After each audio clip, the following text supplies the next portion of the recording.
Welcome to Indiana News Desk. I'm Joe Wren. The Bloomington Police Department's critical incident response team will have access to an armored vehicle as early as this summer. Mayor John Hamilton announced yesterday the city is moving forward with the purchase despite opposition from some residents. But as Barbara Brozier reports, protest over the decision could continue.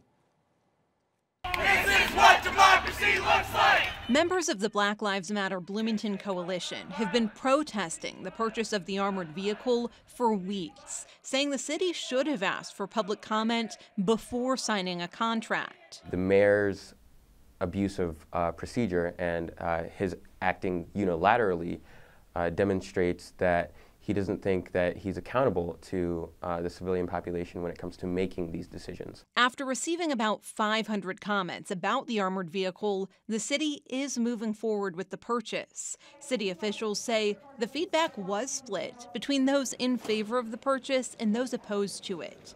But it comes down to keeping people safe. We got a comment from someone who was involved in the incident that prompted the first acquisition of an armored vehicle, saying they had to leave their house under potential fire in their own vehicle. Felt like they were in a cowboy movie. Bloomington police previously had access to an armored vehicle, but retired it in 2012.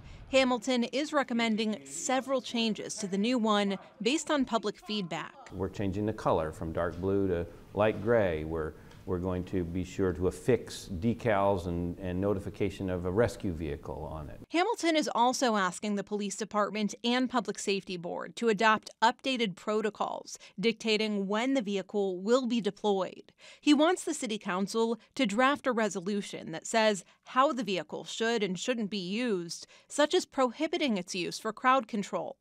Only the critical incident response team will have access to the Lenco Bearcat. I think over the last 2-3 years we've been out 25 times, and those have been on high-risk search warrants. Those have been on barricaded subject type calls and hostage type calls. Shame!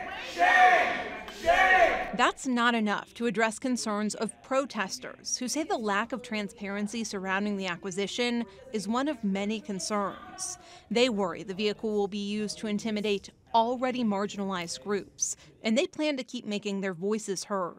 So that's why the ordinances that we're working with city council members to introduce are going to legally mandate how the Bearcat is used, are going to pose specific consequences for violating those protocols. For Indiana News Desk, I'm Barbara Brozier.